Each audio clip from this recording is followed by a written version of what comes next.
toute la maison est à reprendre en fait. Qui s'est trompé sur l'implantation. Tout ça, c'est chez le voisin.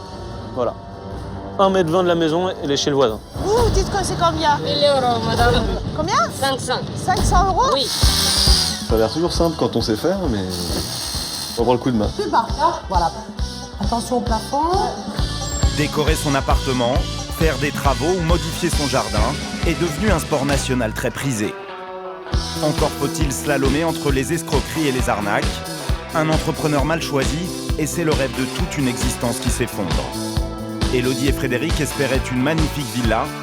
Ils se retrouvent face à une ruine. Ils pensaient peut-être qu'on allait faire un feu de camp pour se chauffer, qu'on allait mettre un camping-gaz pour faire la cuisine, un groupe électrogène pour mettre le frigo. Aujourd'hui, ils sont étranglés par les dettes. Pour obtenir un intérieur à leur image, certains propriétaires partent tout seuls à l'aventure. Charlotte n'a jamais fait de travaux et tout se transforme très vite en cauchemar. On a un peu marre, mais... Tout ça, vous faites des collections peut-être de... Non, c'est des vieux trucs en fait. Pour éviter les catastrophes, Céline et Gérald ont préféré confier leur appartement à un psychodécorateur. Voilà, là c'est bien. Avec ses méthodes révolutionnaires, Franck va changer leur logement, mais aussi leur vie. J'ai l'impression d'être complètement endormie, que là il est en train de me réveiller. Emmanuel voulait aussi améliorer son quotidien en s'offrant le nouveau luxe à la française, une piscine. Son bonheur s'est fissuré au fond de son bassin. Là, on est passé du rêve au cauchemar, complètement. Enfin, vous verrez qu'il est possible d'embellir son jardin à peu de frais. Voyage au cœur de ces jardineries low cost qui cassent les prix pour vous séduire. L'orchidée pas mal, c'est belle. Hein. Voilà, mais c'est surtout ta vie de prix, 7 euros. Décoration, travaux et jardinage, enquête sur les bons plans et les pièges à éviter. Depuis quelques mois, crise oblige, les Français sortent moins et se replient sur leur foyer. Leur maison devient un cocon qu'ils tentent de rendre plus confortable. Ils passent donc une bonne partie de leur temps à décorer et à améliorer leur intérieur. C'est le cas de Céline, Gérald et leurs 3 filles, Adèle, Prune et Louise. Céline est restauratrice au musée du Louvre. Gérald, lui, est gardien au parc du château de Versailles. Il loue un grand appartement de 92 mètres carrés dans Paris. À l'intérieur, 3 chambres et un grand séjour, un bel espace qu'il loue 1050 € par mois. Mais depuis 6 ans, la décoration n'a pas changé et l'arrivée des enfants a réduit leur espace de vie. Gérald, Oui. tu pourrais mettre les filles en pyjama s'il te plaît? Aujourd'hui, le couple ne supporte plus son intérieur. Ils ont donc fait appel à un décorateur aux méthodes surprenantes. Voici Franck Dupuis. Il fait de la psychodécoration. En clair, il s'occupe d'abord des gens, de leur mal-être, pour ensuite trouver la décoration qui les aidera à mieux vivre. C'est toute la famille qui va voir sa vie chamboulée. Un petit bisou. Oh, c'est un gros bisou Tu ça. as retrouvé François Ier alors? D'accord. Pourquoi vous m'avez appelé? Qu'est-ce que vous attendez de moi? En fait, on a l'impression de jamais se poser dans cet appartement. Et il y a quelqu'un qui me l'a dit récemment aussi. Quand on est chez vous, on n'a pas envie de rester. On voudrait qu'il apporte de la fraîcheur, de la gaieté, des choses comme ça. Par exemple, nos filles, j'ai l'impression des fois qu'elles sont pas assez dans un petit nid douillet, comme chaque enfant aime être. Et nous, on n'a des fois pas le temps forcément de... Et on a un gros problème, c'est l'ordinateur de Gérald, Oui. qui est là, caché dans le placard. Et donc Gérald, il est toujours comme ça, dans son placard. Je l'ai même pas Et éteint. moi, je suis souvent par là, et en fait, on se voit pas, parce qu'il y passe beaucoup de temps, et... Vous passez combien de temps? Je calcule pas, c'est bien ça le problème, c'est qu'une fois qu'on est dedans, après on perd même la notion du temps, donc c'est pas facile. C'est un vrai problème, quoi. J'en suis à me dire que l'ordinateur, ça me bouffe la vie. Pour le couple, l'ordinateur est le problème le plus flagrant. Mais pour Franck, rien qu'en observant le salon, il y a plus grave. Il y a partout des traces qui sont des jouets, des dessins d'enfants. Ça veut dire que ici, les enfants prennent trop de place. Vous avez une table tout petite pour manger, et là-bas, en fait, on a une grande table basse. Elles ont toujours leur dessin. Exactement. La peinture, pâte à modeler, tout ça. Voilà. Premier diagnostic de Franck, Céline et Gérald se sont laissés envahir par leur fille. Ils n'ont plus aucun espace pour eux. Gérald a trouvé refuge derrière son ordinateur. Céline se retrouve seule. Elle étouffe dans son quotidien et a besoin de s'évader. Le couple veut un appartement qui rassemble la famille. Ils ne veulent plus vivre chacun dans leur bulle. Donc ce que je vous propose, moi, c'est de faire un tour de votre appartement. Après ça, j'irai questionner vos enfants. D'accord. Comment on va recommencer maintenant? On va commencer par le couloir. Si Franck commence par le couloir, ce n'est pas un hasard. C'est ici que se forge la première impression sur un appartement. Donc déjà, vous voyez, vous êtes dans un environnement qui est sombre. Oui. Là, vous avez un tableau Oui, qui sert pas à grand-chose. qui sert à rien. Non. Il sert à rien, donc sert il n'a pas pas à lieu d'être là. Vous avez tous les manteaux là. Bon, il n'y a pas trop de place pour circuler, donc il faut essayer de trouver de la fluidité ici. C'est pas forcément agréable quand vous rentrez d'avoir tout ça dans l'appartement. En plus, vous coupez votre couloir en deux. Vous avez une barrière créée par le meuble. Tout ça, c'est beaucoup de place de prix. Vous faites des collections peut-être de... Non, c'est des vieux trucs en fait. Il y a des choses à mettre à la cave ou acheter ou à trier pour mettre dans d'autres pièces. Voilà. Essayez de trouver des idées pour pouvoir libérer cet espace. Franck n'y va pas par 4 chemins, ce couloir est trop étouffant. Alors, tu me fais la visite guidée? Elle est où ta chambre? Celle là-bas. Celle là-bas? Waouh! Parce que mon dos. Waouh! Oh là, c'est grand ici. Vous étiez à deux dans la chambre? En observant le lit de Prune, d'étranges dessins sur le plafond retiennent son attention. Toi, tu dessines tes rêves? C'est ça? Ouais. T'es trop près du plafond, toi, hein? Ce type de hauteur de lit, ça crée toujours un problème. Il y a le plafond. Donc au niveau de l'imaginaire, c'est pas vraiment top. Ce plafond si proche de sa tête bloquerait son imaginaire. Ses rêves seraient stoppés par cette barrière. Toi, c'est ton lit, là? D'accord. Ah, tu mets la tête là? Et ça te dérange pas, par exemple, la nuit, de savoir qu'il y a quelqu'un qui peut rentrer derrière toi? Ça me dérange pas. Non? Mais parfois je fais des cauchemars. Et ça, c'est à mon dodo. Parfois, tu fais des cauchemars. Oui. Alors moi, je vais te dire un truc. Tu sais quoi? Il vaut mieux que tu aies la tête contre un mur ou qu'il y ait un meuble derrière. Et tu vas voir, tu vas faire beaucoup moins de cauchemars. C'est sûr. Cela fait 2 mois que Louise fait des cauchemars. Ses parents étaient impuissants face au problème. Franck a peut-être trouvé la solution. Merci d'être venu. Franck va redécorer l'appartement, mais son programme va plus loin. Merci. Merci. Au revoir. Au revoir. Il veut changer leur vie. Il doit sortir Gérald de son monde virtuel, apaiser les filles dans leur chambre, et surtout redonner confiance à Céline qui se sent délaissée et ne trouve pas sa place chez elle. Cette intervention a un coût et pas des moindres. Le coach décorateur facture 450 € la demi-journée. En plus, il va leur demander d'acheter de nouveaux meubles. Céline et Gérald ne veulent pas dépenser plus de 4 000 €. Pour eux, c'est un mois de salaire.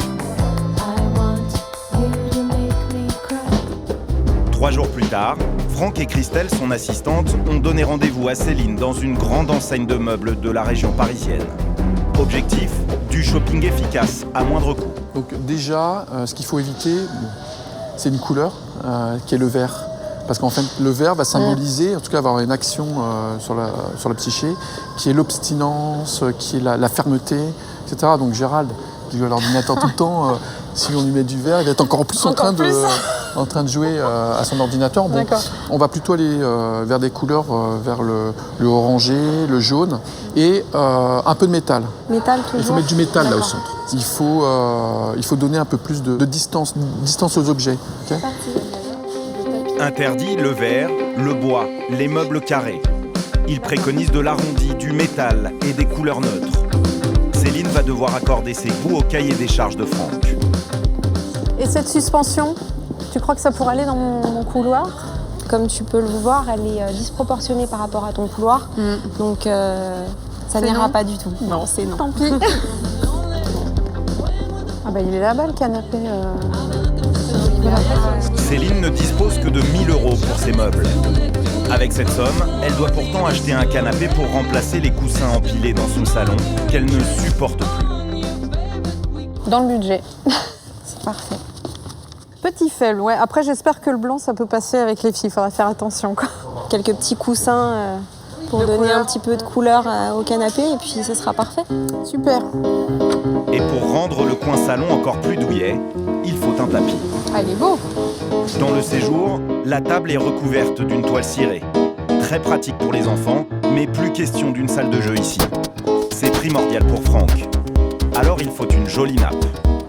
Non, je me vois pas C'est un peu trop Ouais, fleur non, bleue. je me vois pas avoir ça chez moi en fait, les écritures comme ça. Celle-ci, c'est bon. Et ça va pas être trop foncé dans la pièce du gris? Non, on a beaucoup de blanc. Hein. Moi je vois toujours tout sombre chez moi donc. Céline repart avec un canapé, un tapis et une nappe pour un total de 727 €. C'est très bien en fait, ça rentre dans le budget, ça laisse encore un peu de marge pour ce qui nous manque, donc c'est très bien. Il lui reste donc moins de 300 € pour acheter une table basse et des luminaires. Celle-ci peut être pas mal, venez, on va aller la voir. Elle est ronde, blanche. Elle bouge.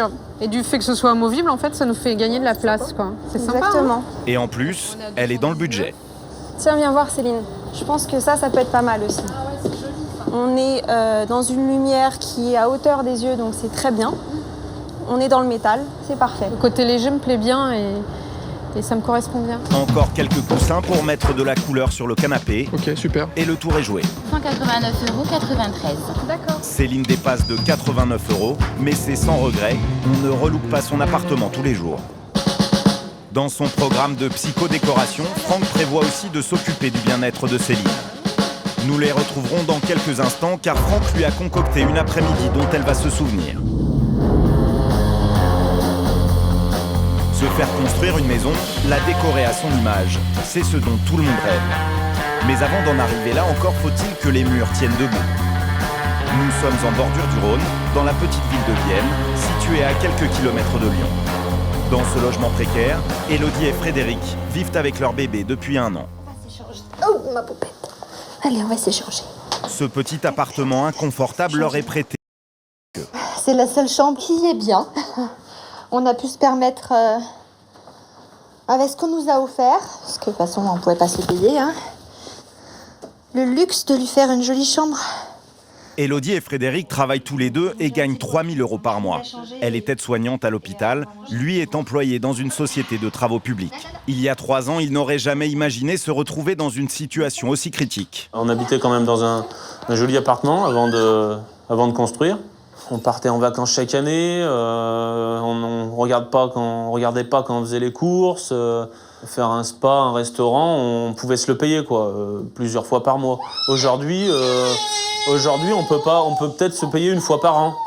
C'était en juillet 2010, avant qu'ils ne décident de faire construire la maison de leurs rêves. On avait un gros apport et aujourd'hui, on n'a plus rien.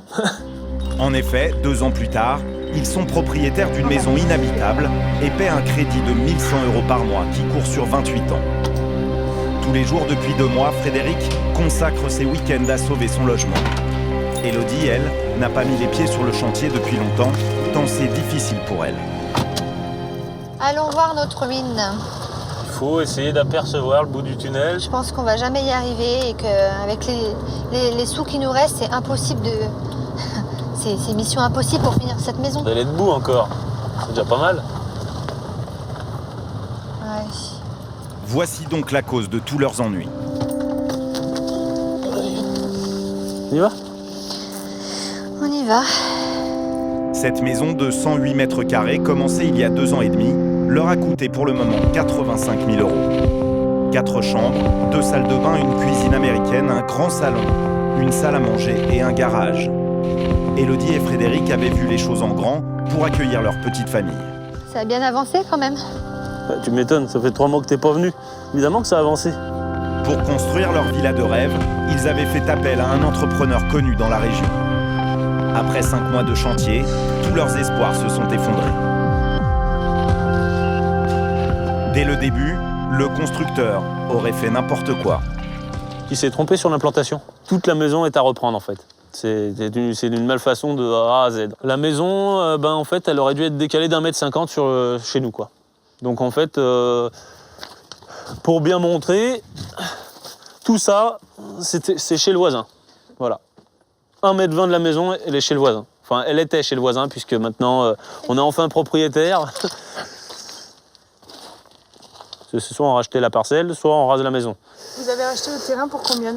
On a racheté 19 mètres carrés, ça nous a coûté 6 000 €. 6 000 €, et ce n'est qu'un début. Le couple n'est pas au bout de ses peines. À l'intérieur, c'est un carnage. Tout est à refaire. Par quoi commencer? Vas-y, parce que tu connais mieux que moi. En fait, ça tient pas. C'est pas aux normes, et puis... Ils n'ont pas prévu de réservation. L'entrepreneur a coulé une chape de béton sans jamais prévoir les arrivées d'eau, de gaz ou encore l'évacuation des égouts. Tout a été fait à l'envers. Ils pensaient peut-être qu'on allait faire un feu de camp pour se chauffer, qu'on allait mettre un camping-gaz pour faire la cuisine, un groupe électrogène pour mettre le frigo. Il n'y a aucune réservation. Les égouts sont pas tirés, les arrivées d'eau sont pas tirées, l'électricité, rien n'est tiré. Donc il a percé la dalle à plusieurs endroits.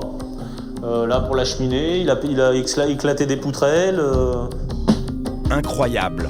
Pour rattraper le coup, le constructeur a percé des trous partout, dans les murs et dans la dalle de béton. Un vrai massacre. Ça, c'est comme il l'a laissé. Hein. Donc là, il était en train de créer, soi-disant, parce que normalement, ici, c'était un évier double, vu qu'il n'avait rien prévu avant. Voilà, parce qu'ici, il est censé avoir une baignoire d'angle. On laisse à supposer qu'il était en train de nous tirer les tuyaux, vu l'état des placos. C'est ça, c'est ce qui nous a surtout bien mis en rage. Quand on a commencé à voir qu'il défonçait toutes les dalles et tout. C'est quoi ça? Voilà, c'est censé être un WC. Ben ça, c'est la dalle qui n'est pas alignée par rapport au plan de construction. Donc le plaquiste, lui, s'est aligné par rapport au plan, mais le maçon, il n'a pas coulé comme il faut. Donc la dalle n'est pas alignée avec les cloisons. Ah ben ça, c'est censé être la cheminée, mais c'est juste pour la déco parce que ça ne sort pas dans le toit. Ça sort pas. Il a mis comme ça, oui, je fais la cheminée, mais non. Puis c'est posé sur la dalle, il a mis un peu du joint ou je sais pas ce qu'il a mis. Il a empilé les machins, comme du Lego. Voilà. Élodie et Frédéric ont déjà versé les 3/4 du montant de la maison. Alertés et affolés par les malfaçons, ils ont stoppé les versements. L'entrepreneur a demandé une rallonge pour tout réparer. Devant le refus du couple, il a abandonné le chantier.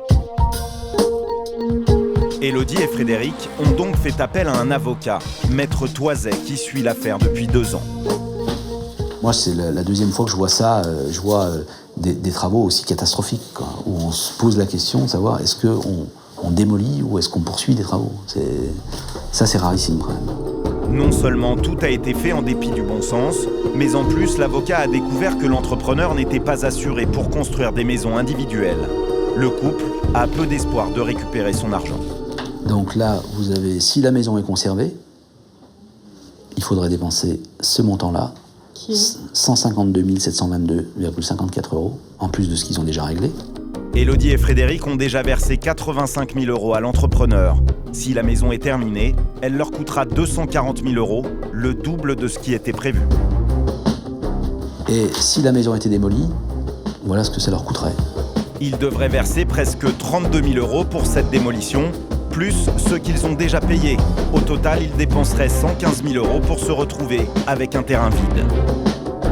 Cette solution leur permettrait seulement de tout recommencer avec une maison plus petite pour ne pas exploser leur budget. Mais adieu la maison de leurs rêves. Savoir s'ils vont récupérer l'argent, c'est extrêmement difficile à dire. Ça va dépendre du résultat des procédures. Tout ce qu'ils ont investi, tout ce qu'ils ont dépensé, je n'y crois pas. Et ils le savent. La société de l'entrepreneur a été placée en liquidation judiciaire. L'avocat a mis en cause la compagnie d'assurance en responsabilité civile. Élodie et Frédéric ont déjà dépensé 10 000 € de frais de justice. Et la procédure pourrait durer des années. Vous pensez l'avoir fini quand, cette maison? J'arrive pas du tout à me projeter dans cette maison, non. Avec tout ce qu'il y a à faire, à refaire. Et puis, on n'a pas d'argent, quoi. Donc, comment on va faire? Aujourd'hui, on ne sait pas, quoi. À 120 000, il faudrait mettre 120 000 pour tout réparer, tout faire bien. Et nous, on a 30 000, donc voilà. Il faut faire des choix. C'était notre rêve. Ça ne l'est plus pour moi aujourd'hui. Mais Frédéric y croit encore et a décidé de retrousser ses manches. Alors, qu'est-ce que ça donne, ce qu'on a fait ce week-end dans la boue? Son père vient l'aider tous les week-ends. Bon, faut que je rachète du film rouge pour l'électricité, et puis c'est bon, ça n'a pas bougé. C'est lui qui finance les fournitures et les travaux. Il porte le couple à bout de bras. Ce qui est le plus dur, c'est de voir qu'ils ne peuvent pas s'en sortir tout seuls, c'est impossible. Alors c'est difficile pour ma belle-fille, c'est difficile pour moi. Ce qu'il faut, c'est qu'ils puissent au moins habiter chez eux, quoi. C'est un minimum. Vous êtes aidés là quand même, hein? Oui, je sais, mais ma famille est là. Mais On va y arriver. On n'a pas le choix de toute façon. On est avancé à un tel stade que voilà, maintenant faut y aller quoi. Par n'importe quel moyen. De toute façon, on se fait aider par tout le monde, on se fait prêter de l'argent, il faut y arriver quoi. Élodie et Frédéric ont décidé de s'accrocher. Ils ont fait le choix de ne pas raser leur maison. Ils espèrent pouvoir au moins y camper au printemps prochain.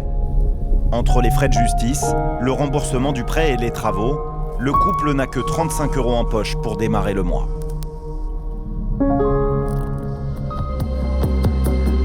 En France, les escroqueries touchent tous les secteurs de la construction. Et depuis quelques années, les piscines sont en ligne de mire des escrocs. Un bassin d'eau turquoise pour toute la famille, c'est le must. La France est le 2e pays sur ce marché après les États-Unis. Des piscines, il en existe de toutes sortes. En béton, en bois, naturel, en coque ou en polyester.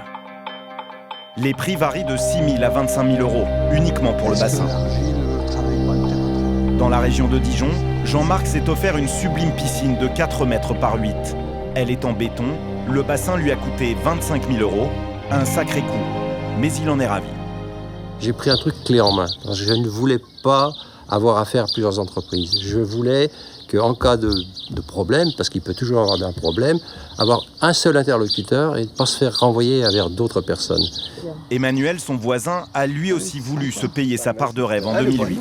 Elle est bonne, elle est très bonne, ouais. C'est la bonne température pour se baigner. C'est la piscine plaisir.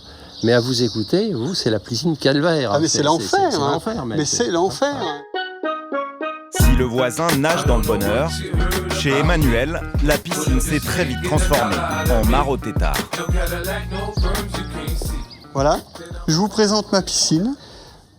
Cette année, on ne s'est pas encore servi de cette piscine. Et je ne sais pas si on va pouvoir s'en servir cette année. Alors, ça a été fissuré sur quasiment toute la longueur de la piscine.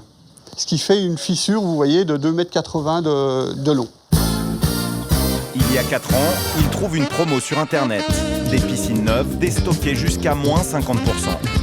Le prix est imbattable, 6 000 € pour le bassin. Emmanuel saute sur cette affaire en or. Il achète sa piscine par téléphone, sans l'avoir vue. Il pense alors concrétiser le rêve de toute sa famille. Là, on est passé du rêve au cauchemar, hein, complètement. Le fond est complètement déformé. Et ça, c'est la première fois que ça vous arrive en 4 ans ? Non, c'est pas la première fois, c'est la 2e fois. Je suis fatigué. 1 an après la pause, la piscine est hors d'usage. Emmanuel se tourne alors vers son vendeur et le fabricant, mais ces derniers ne s'estiment pas responsables. Car ils n'ont pas installé la piscine. Emmanuel a fait appel à un terrassier pour le faire. À chaque réparation, il dépense 1 000 €.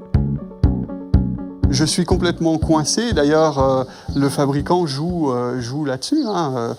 Il sait parfaitement que le bassin, on ne peut pas le laisser comme ça, qu'on va être obligé de faire les réparations. Est-ce que ces gens sont venus pour constater ? Personne n'est venu. Le fabricant et le vendeur se sentent peu concernés. Pourtant, d'après Emmanuel, c'est bien la coque qui serait défectueuse. Il s'est aperçu que sa piscine vieillissait prématurément. Cette piscine a 4 ans et elle vieillit très très mal puisque, comme vous pouvez le constater, les marches, le gel coat a complètement cassé, a complètement passé. On voit bien les marques de ponceuse. Un constat inquiétant, mais il y a pire. Cette année, je me suis aperçu que la piscine avait déjà été réparée puisque, comme vous pouvez le remarquer, là, juste sous le skimmer, on a sur à peu près 1,20 m, une réparation dont je m'aperçois juste maintenant. J'ai le sentiment d'avoir une piscine qui a déjà vécu, on dirait que c'est une piscine d'occasion, qui a une seconde vie, je ne sais pas si on peut dire une seconde vie ou plutôt une fin de vie. Aujourd'hui, ce qui aurait dû être une bonne affaire est un gouffre financier. Au final, cette piscine me coûte 6 000 €. Plus 1 000 € de réparation une première fois, 1 500 € aujourd'hui, et c'est peut-être pas fini, je sais pas ce qui m'attend encore par la suite, quelle mauvaise surprise je vais avoir. Cette piscine vendue comme neuve, l'était-elle vraiment ? En lisant la facture à l'époque, Emmanuel n'avait aucun doute. La facture, Là, donc c'est une piscine, c'est du déstockage. Encore une fois, du déstockage, qu'est-ce que c'est? On a un surstock et on déstocke, on fait une promo sur ce déstockage. À aucun moment, on nous a dit que la piscine était d'occasion, que c'était une piscine qui avait déjà été utilisée ou réparée. Il veut tout faire pour obtenir gain de cause. Cet après-midi, il appelle le fabricant de son bassin. Oui, monsieur Germain. Oui, je vous appelle pour faire le point, donc au niveau de mon souci avec ma piscine. Je ne peux pas intervenir à chaque fois que vous avez un problème comme ça. Ce problème, il est de votre fait. Non. S'il y avait un problème au niveau de la structure, je m'empresserais d'aller vous le réparer. Ce que je veux vous dire, c'est que la piscine, moi je l'ai achetée neuve, mais seulement avant de l'acheter, il y a eu des réparations qui apparaissent actuellement avec, sous le gel-coat, des cloques. Le bassin a déjà été réparé. Je peux vous dire, j'ai une réparation d'une fissure sous le skimmer d'à peu près d'1,30 m. Dessous, il y a eu une plaque de rajouter d'à peu près 80 cm². Hein. Ça, et moi ça, je ne savais pas. Hein. Franchement, là, du coup, je découvre ça. Le vendeur n'aurait pas précisé que la piscine n'était pas neuve. En fait, c'était un bassin d'exposition. Et moi, il est bien stipulé dans ce que j'ai livré chez eux, c'est bassin d'expo vendu en l'état. D'accord. Ça aurait été complètement massacré on n'aurait aucun reproche à faire, puisque c'est noté vendu en l'état. D'accord. Alors moi, j'ai jamais vendu en l'état, et la seule chose que j'ai, c'est kit de déstockage Premium A bleu Provence. C'est eux qui ont fait la faute de vous le vendre neuf, sachant que c'était un bassin d'expo. D'accord. Voilà, hein, je ne peux pas y venir tous les ans chez vous, hein, c'est pas possible. Moi, ce que je vous propose, de toute façon, je n'interviens pas sous garantie, c'est pas possible. Ce que je vous propose, prenez un expert et on y va comme ça, et c'est lui qui dira. S'il dit que je dois le faire, je le ferai. Finalement, le fabricant renvoie la faute sur le vendeur. Rien ne change. Et tente de décourager Emmanuel sur une éventuelle procédure. Quant au vendeur, il affirme que si la piscine s'est déchirée, c'est à cause d'un glissement de terrain dont il n'est pas responsable. Nous nous sommes rendus en caméra cachée dans ses bureaux en nous faisant passer pour des acheteurs. On voulait juste vous voir parce qu'on a acheté une maison et on était intéressés pour avoir une piscine coque. Oui. Nous tentons d'en savoir plus sur ces fameuses piscines déstockées. Première surprise, sa notion de déstockage est plus que contestable. J'avais vu sur internet vous aviez des promotions. Alors voilà, il y a des petits déstockages en cours, il y a des petites promos, des choses comme ça. Vu, voilà. C'est pas mal, mais ça va vite. Alors, d'accord. Je sais pas quel est. Faut pas traîner, c'est ça. Ouais. Et question déstockage, ça veut dire quoi? Alors ça veut dire quoi? Ça veut dire que c'est, pareil, encore 90% des déstockages sont des bassins existants qui sont sur les sites. Juridiquement, le déstockage correspond à un surplus de produits neufs. Et c'est des bassins qui sont remis comme ça, en gros, en circulation. Mais c'est neuf? Alors, c'est des bassins neufs, et en gros, pour le pourcentage qu'il y a sur le déstockage indique l'ancienneté du bassin. Un bassin qui a 50%, par exemple, il aura 5-6 ans. Emmanuel a acheté sa piscine à 50%. Elle avait donc 5 ans quand il l'a achetée. Par exemple, un bassin qui a 6 ans, qui a pris le soleil comme ça, il peut avoir la couleur qui passe légèrement déjà. Les bassins de notre vendeur sont exposés en extérieur. Ils subissent les intempéries, ils ne sont donc plus neufs. Il ne s'agit donc pas de déstockage, mais bel et bien de piscine d'exposition. Le fait qu'elles soient exposées au soleil et tout, ça abîme pas un peu pas justement pas que la couleur, mais la structure elle-même aussi. C'est inaltérable. Ces bassins seraient donc inaltérables. Pourtant, au bout de 4 ans, regardez l'état de la piscine d'Emmanuel. Est-ce que ça vous arrive de faire des réparations justement parce qu'elle a été stockée longtemps, parce qu'elle a séché? Ça peut arriver celle-ci par exemple, celle qui est juste derrière ma collègue. Ouais. Il a des micro-fissures, on appelle, parce qu'avec le vent il tape sur la structure et il y a des micro-fissures. Dans un cas comme celui-ci, bon déjà vous le savez, parce que de toute façon le client vient de le voir et ainsi de suite. Et si vous l'acceptez, de toute façon ça ne changera rien, mais si vous l'acceptez, c'est un bassin qui est bien chargé, qu'on ramène à l'usine, on le renettoie, on répare et il revient chez vous. C'est complètement invisible pour vous, mais dans tous les cas vous le savez. D'accord. Un retour à l'usine, un coup de neuf, c'est ce qui a dû se passer à l'époque dans le dos d'Emmanuel. Il y a 4 ans, le bassin ne présentait aucune trace de réparation. Aujourd'hui, elle saute aux yeux. Au téléphone, le vendeur a toujours soutenu à Emmanuel que la déchirure de la coque était due à un mouvement de terrain. Est-ce vraiment possible ? Il n'y a pas un risque, si ça bouge justement, que la coque se déchire Non, au pire, elle suivrait. Elle n'est pas fragilisée si elle est préparée. Donc non, au contraire, généralement, justement, quand ils viennent en réparation, mais ils mettent des couches supplémentaires. À l'endroit, en tout cas, de la réparation, généralement, ils sont plus rigides qu'elles ne l'étaient à l'origine. D'après lui, si une coque est réparée, elle est automatiquement renforcée et ne peut plus se déchirer. Pourtant, cette fissure chez Emmanuel a été réparée à 2 reprises. La théorie du vendeur prend l'eau. Agacé par tant d'hypocrisie, Emmanuel a lancé une procédure judiciaire. Il attend le passage d'un expert. En 4 ans, Emmanuel n'a pu se baigner dans sa piscine qu'un seul été. Nous retrouvons Franck, notre psychodécorateur. Il vient d'acheter avec Céline ses nouveaux meubles pour tout changer dans son appartement. Surprise, je t'ai remis un casque. Oui. Donc on va aller faire les activités, ça va être un petit peu plus rock'n'roll. Après l'aspect matériel, comme promis, il va travailler sur le mental de Céline. J'aime bien la moto en fait. Enfin, on en faisait avant avec Gérald, avant d'avoir les filles, et c'est quelque chose que j'aime bien. Ouais. C'est une sensation que j'aime bien. Franck a vu juste, Céline est adepte des sensations fortes, même si elle a tiré un trait dessus depuis qu'elle est maman.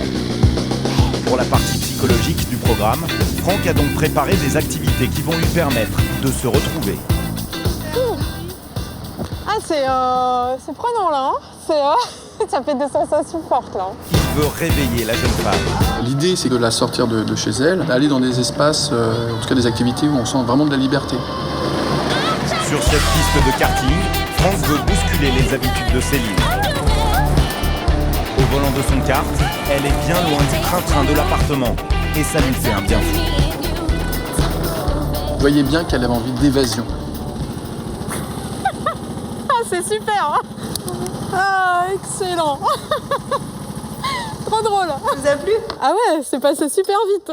C'est passé trop vite. Au départ, en fait, je l'avais appelé pour l'appartement, pour placer les meubles, l'ordinateur, tout ça, tout ce qui allait pas. Et puis, en fait, je me retrouvais à faire du karting.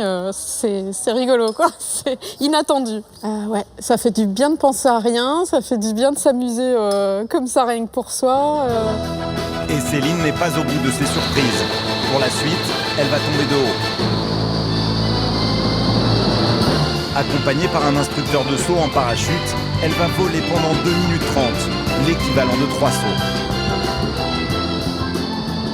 J'ai l'impression d'être complètement endormie, que là il est en train de me réveiller, de me dire mais si t'es capable de faire encore des trucs. Et en gros que je suis pas vieille non plus, quoi. Je suis pas endormie. Helping the kids out of their coats, the way the babies haven't been born. Unpacking the bags and setting up, planted lilacs and buttercups.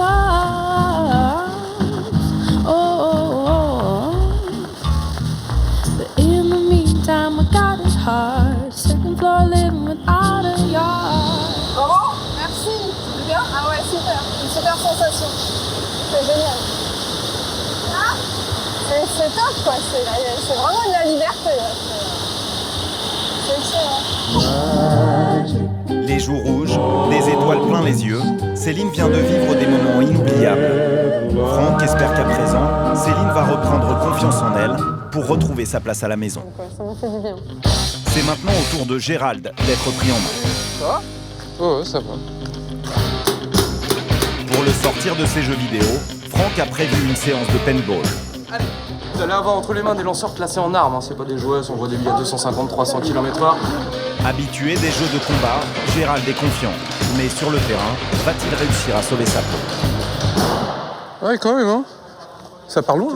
Moi, je tire, et c'est quand je tire que tu pars, pas avant. En équipe avec Franck, Gérald doit s'imposer. C'est-à-dire que le mec, il reçoit le tir, il va se protéger. Ouais. Donc dès que j'entends le tir, moi, je veux dire, je tire, papa, tu pars.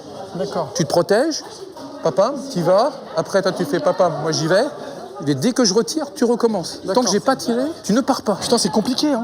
Ah bah, c'est tactique, hein, parce que comme ça, c'est la guerre. Hein. T'avais un mur ici, t'avais des Allemands qui étaient de l'autre côté, ou des ennemis. Couverture. Ce jeu grandeur nature, c'est l'occasion pour Franck de prouver qu'en s'investissant physiquement, le jeu est plus excitant que derrière un écran. Couverture. Malgré un plan d'attaque assez élaboré, l'équipe échoue lamentablement. Plus de munitions. Tu me couvres pas. Bah, t'es tellement couvert que j'ai plus de munitions. Oh, super. Par contre, je me suis fait une vraie blessure à la tête, là. Mais bon, il y avait un joli tir, bon, c'est normal. C'est vrai que là, ça me permet de voir autre chose. Là, on s'investit, c'est notre corps. On est à 100% dedans, quoi. Gérald a compris le message. Cette réalité lui a plu. Retour à l'appartement, c'est aujourd'hui le grand jour du chantier. La famille a déserté les lieux une journée pour laisser le champ libre au peintre Michel. Ça va? Je t'attendais justement pour commencer à voir les couleurs, tout ça, que tu définisses les... Franck donne ses dernières instructions. Donc ici, on va partir de là.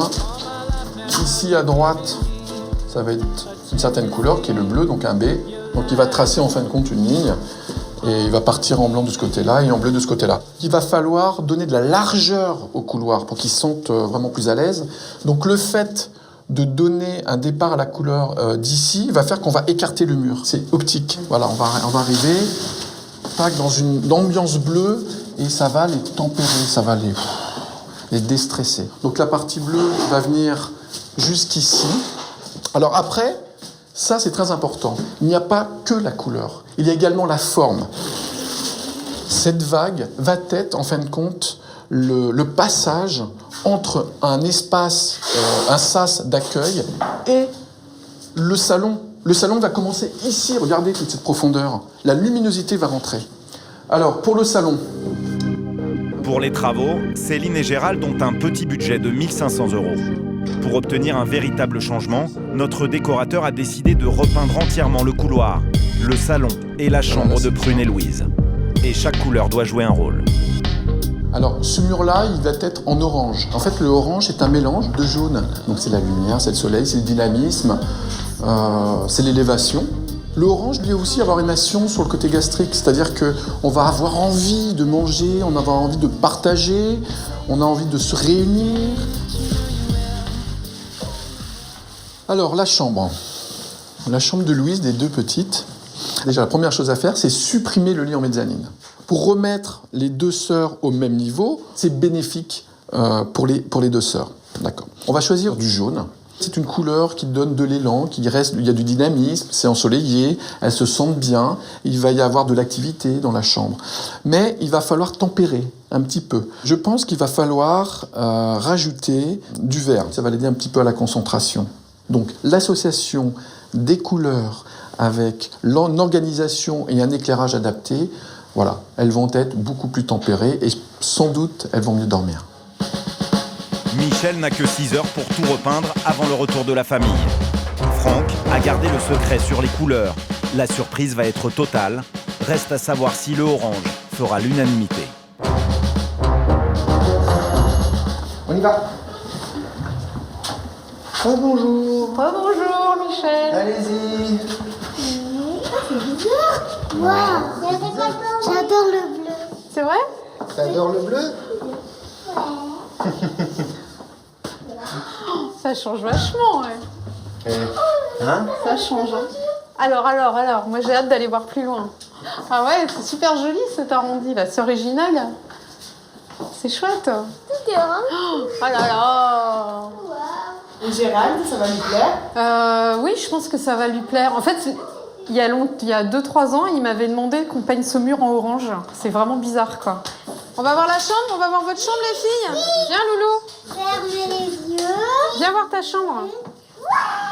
Ah bah, Prune qui voulait du jaune. T'es servi. Je pense que c'est une couleur qui va apaiser, en fait, qui va être bien pour la chambre des filles, en fait. Là, maintenant, j'ai hâte d'être au jour où on va tout remettre en place et où on va arranger les choses, en fait. Pour que chacune retrouve sa place et puis surtout qu'on défasse les cartons. 2 jours plus tard, branle-bas de combat chez Céline. Les meubles arrivent. Christelle et Franck vont donner à l'appartement un nouveau visage. Tout le monde s'active. Les filles et Gérald doivent découvrir le résultat final dans la soirée. Waouh, super. Super, ça fait chouette. Premier grand changement, Franck inverse le salon et la salle à manger. Là, il faut mettre l'éclairage dans l'angle pour supprimer l'angle. Donc là, c'est la même chose pour enlever l'ombre. Même la position du tapis ne doit rien au hasard. Pour donner une sensation de grandeur de la pièce, quelle est la mesure la plus longue, la distance la plus longue dans une pièce? C'est la diagonale. Et ben on va simplement tourner le tapis dans la diagonale. Donc là, ça donne envie par exemple d'aller bouquiner. Vous savez, la pointe du tapis, tac, donne envie d'aller se déplacer et de venir ici. Bon alors Franck, ça fait pas hop, je vais regarder la télé. Du moment qu'il n'y a pas l'ordinateur. Non, il n'y a pas l'ordi. Souvenez-vous, l'ordinateur empoisonnait leur vie de famille. Alors on va positionner l'ordinateur à cet endroit. Gérald passait ses soirées et ses week-ends la tête dans son placard face à l'écran. Franck a réglé le problème. Alors, on n'est pas obligé de le mettre. Ça va être plus un partage que l'ordinateur de Gérald. Comme ça, toute la famille va pouvoir s'en servir. On va déjà faire ça et puis on va voir comment ça se passe pendant 2 mois. Désormais, Gérald ne pourra plus s'isoler pendant des heures avec son ordinateur. L'écran sera ouvert sur le balcon et à la disposition de toute la famille. Pour la table, adieu la toile cirée pour les enfants. Dans la chambre des filles, la mezzanine est partie à la cave. Et pour un réaménagement à moindre coût, leurs anciens lits ont été ressortis. Donc là, c'est le bon positionnement pour Louise. Elle sera bien là. Là, il faut qu'elle puisse avoir accès à la lumière. Ça, c'est super important.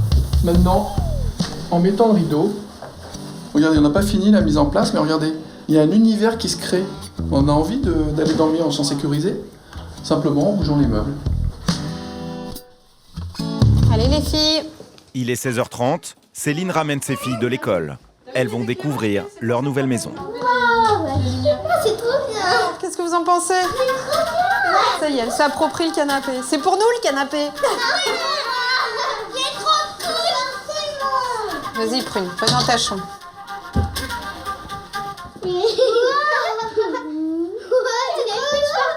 Tu dors avec le mur derrière, plus de soucis. À côté, toi, t'es à ras du sol aussi, à côté de ta sœur. Vous risquez rien. Par contre, une chose qui est importante, regardez ce qu'il y a à la fenêtre. Le rideau vert. Il y a un rideau vert. Le soir, maintenant, quand vous allez vous coucher, on ferme le rideau. Ça, c'est du bon travail. Je crois qu'elles vont être vraiment contentes d'être l'une à côté de l'autre, en fait. C'est vraiment joli, je trouve. Comme ça, avec une ambiance soir, avec les peluches. Avec très peu de moyens, un rideau, un mur peint et les anciens lits, Franck a recréé un univers plus sécurisant. Ah, il arrive. Ouais. Coucou. Coucou les petits bouts. Regarde. Ouais, tout ça change. C'est ça qu'il faut les poster ici. Ouais, je vais poser ça. Alors Gérald? Ça change beaucoup. C'est clair. C'est clair, ouais, c'est plus clair. Oui, non.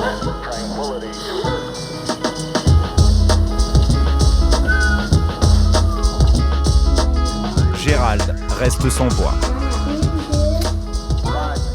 Regarde canapé. Vache, ça change carrément. Ah non, là, c'est nickel, rien à dire. Ah, il y a du bon boulot. Oh la vache, après, je reconnais plus du tout le salon, quoi. Vous êtes sûr que je suis chez moi, là? Oui, bien sûr.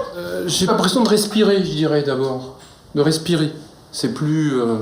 c'est aérien, c'est de la couleur. Enfin, c'est des pressions à froid, hein. Après...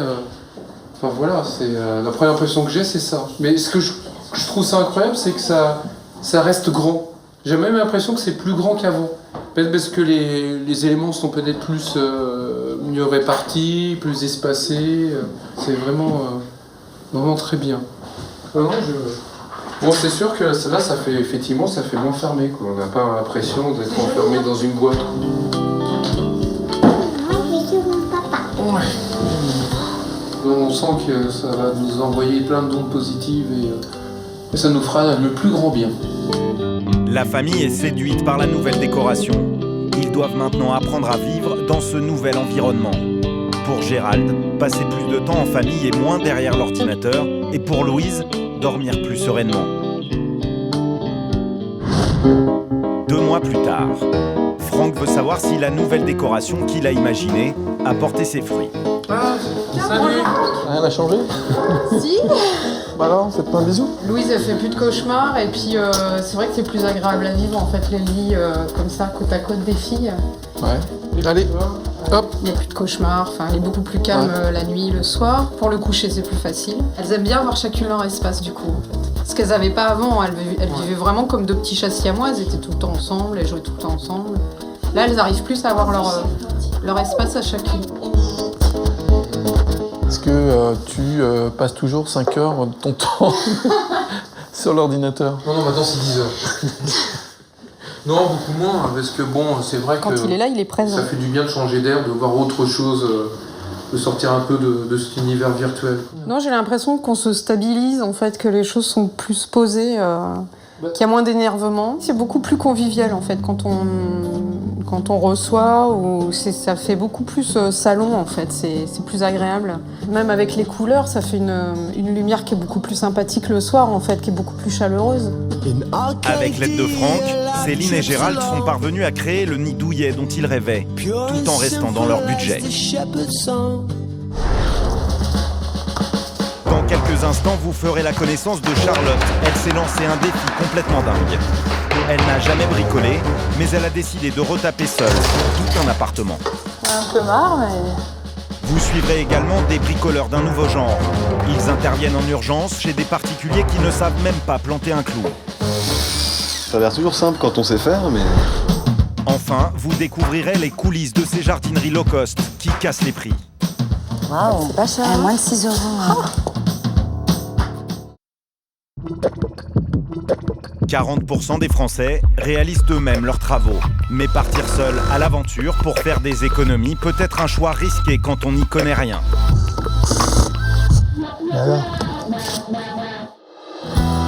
Nous sommes près de Lyon. Au premier étage de cet immeuble, Coralie est ravie. Elle vient d'acheter son premier appartement.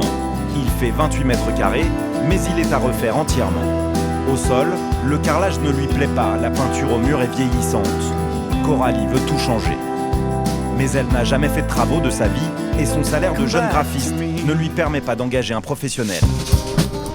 Alors avec sa copine Charlotte, elles vont prendre les choses en main. T'as une idée de ce que tu voudrais un petit peu comme couleur? Des choses assez naturelles, des couleurs naturelles en fait. Ouais, et puis, pas trop, hein. Et puis clair aussi pour agrandir la pièce.